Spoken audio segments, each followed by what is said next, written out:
je dis que la question que vous avez posée, bon, vous savez qu'il y a eu beaucoup de textes apocryphes qui ont fait passer Jésus par tous les coins de la terre. Jésus serait passé au Tibet. Où est le document? Moi, je veux croire. Mais c'est des textes apocryphes. De même, Jésus serait parti en Inde. D'accord. Ainsi de suite. Bon, d'accord. Moi, ce que je sais, c'est que quand on parle de Issa, on parle de Issa, le Christ, qui est riche et chétaf. C'est un titre que les Coptes donnaient une fois ils ont été contraints à un syncrétisme. D'accord? Parce qu'il fallait qu'ils embrassent la religion des nouveaux conquérants. Parce que n'oubliez pas qu'à partir de ce moment-là, les Macédoniens, les Romains étaient devenus les rois de la vallée du Nil. La conquête arabe est très tardive. Quand j'entends dire souvent que nous nous trompons, beaucoup d'Africains le disent, ils raisonnent en dehors de toute chronologie, ce n'est pas sérieux. Hein, ils nous disent qu'on voit bien l'équipe nationale d'Égypte, que ce n'est pas quand même nous qui sommes là. Hein? Non, les Arabes sont arrivés en Égypte en 639 de notre ère. D'accord? Il faut qu'on soit dans la chronologie, ok? Que ce soit clair. Antérieurement à 639, il n'y avait pas d'Arabes dans la vallée du Nil. C'est très clair. Donc il faut que ce soit clair. C'est seulement quand la civilisation de l'Égypte pharaonique s'est effondrée, c'est bien après que les Arabes arrivent, en 639. D'accord? Et à partir de l'Égypte d'ailleurs, ils vont engranger toute une moisson qui va les emmener ensuite à conquérir la péninsule ibérique. Ils arrivent en Espagne en 700. Ils vont en sortir plus tard, en 1492, le dernier bastion arabe, Grenade. C'est à Grenade, c'est le sanctuaire. Voyez bien. Donc cette chronologie est importante aussi pour comprendre que je ne dis pas que, quand on parle de médecine arabe, tout ça, je ne nie pas le rôle de Khwarizmi, le rôle de Ibn Rushd et tous ces gens. Je ne nie pas. C'est l'histoire des sciences. Par contre, ce que je dis, c'est qu'on oublie souvent comment on a puisé dans le legs culturel de la médecine égyptienne. D'accord? Tous ces conquérants-là, c'est pas pour rien que les bibliothèques égyptiennes, les Pérou-Médèques, ont été saccagées. Il y a eu des autodafés, il y a eu pas mal de choses. Et on a fait beaucoup de traductions de documents. La bibliothèque d'Alexandrie, on dit la bibliothèque d'Alexandrie. Il y a eu plusieurs bibliothèques. Une bibliothèque sous Ptolémée, d'accord? C'est celle de Ramesséon. Et une bibliothèque sous les Arabes aussi qui a été vandalisée. D'accord? Et après, plus tard, n'est-ce pas? Bon, on nous parle d'Alexandrie, mais Alexandrie avait un ancien nom, Roquetie. Alexandrie, c'est pas parce que Alexandre arrive en moins 332 que la ville est créée par Alexandre. Il y avait de la vie et il y avait la ville. Donc Alexandre, le Macédonien, le conquérant macédonien, et que Aristote était son précepteur, n'est-ce pas? Alors, il est arrivé en Égypte et puis il a utilisé aussi le legs culturel de l'Égypte. Donc, ce que je veux dire par là, c'est que quel que soit le patrimoine qu'on met au crédit de tel ou tel peuple, un fait demeure. Le passage par la vallée du Nil était un passage obligatoire. Tous les peuples dont on parle aujourd'hui sont passés par là. Ils s'en foutent de beaucoup. Et ils ne sont pas passés par là juste pour faire un petit passage touristique. Ils sont restés, ils ont puisé dans le patrimoine de ce peuple-là. D'accord? Donc nous voulons juste rendre justice. Cela m'amène à répondre à la question de ceux qui disent: est-ce qu'il faut qu'on se mette à dos les religions révélées? D'abord, j'espère que mon exposé vous aura convaincu que ce n'était pas mon but. J'ai pris des précautions d'usage que je crois que vous avez perdu de vue en temps. Ce n'est pas mon objet. Moi, je ne parle pas des religions révélées, dites abrahamiques.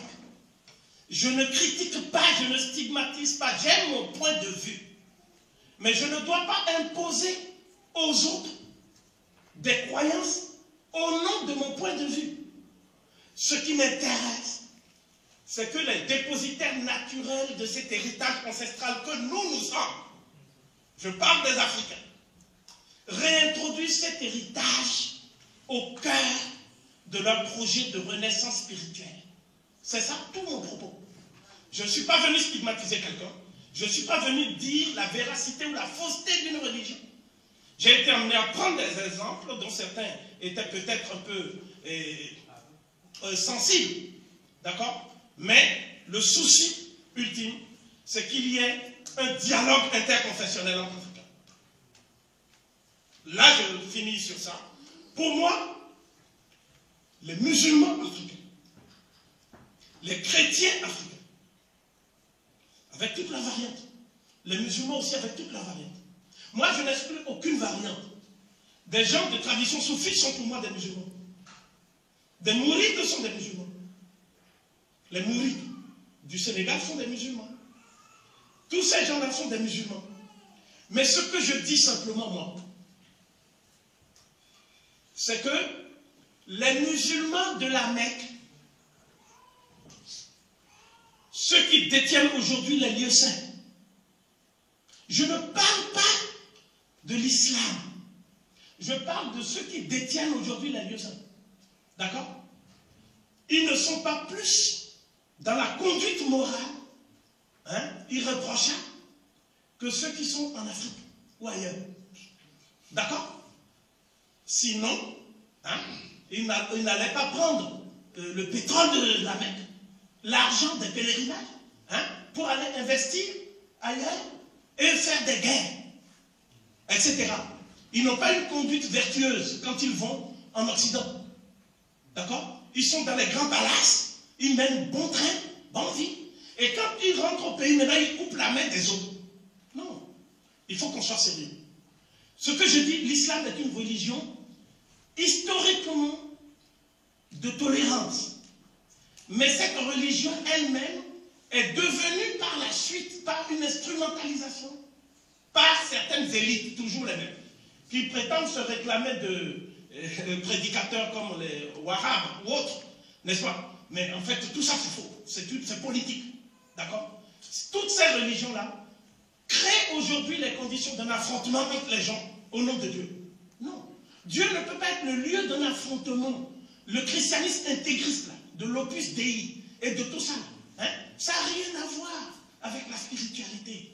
Ce sont des forces temporelles qui utilisent ça pour opposer les hommes les uns aux autres. Donc notre ambition, c'est qu'on crée les conditions d'un dialogue interconfessionnel entre Africains.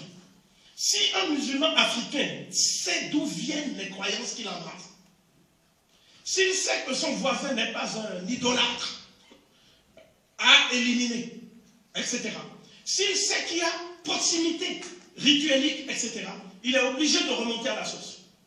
C'est pour ça que je vous ai dit ici la source. Je termine en disant que quand on parle de laïcité aussi, il ne faut pas croire que la laïcité vaut uniquement pour les autres religions. La laïcité vaut aussi pour la religion ancestrale des Africains. C'est-à-dire que s'il y a des gens qui pensent que le culte kémite, dont j'ai parlé, c'est un culte qui peut être rénové pour que l'homme africain retrouve son énergie, sa puissance créatrice, mais il doit pouvoir s'exprimer dans les états que nous construisons. Voilà. Donc, mon vœu ardent est que cet exposé n'apparaisse pas pour ce qu'il n'est pas. C'est-à-dire un exposé visant à créer une hiérarchie entre les religions. Mon vœu le plus ardent, c'est qu'en renouant avec la spiritualité qui, elle, est différente de l'institution religieuse, laquelle institution religieuse est perméable à toutes les manipulations politiques. À ce moment-là, nous allons retrouver l'impulsion et le souffle originel de la tradition spirituelle de l'humanité. Et cette tradition spirituelle de l'humanité, j'ai affirmé avec une certaine assurance que la matrice se trouve être effectivement la civilisation de la vallée du Nil égypto-nubienne. Voilà ce que je vous disais.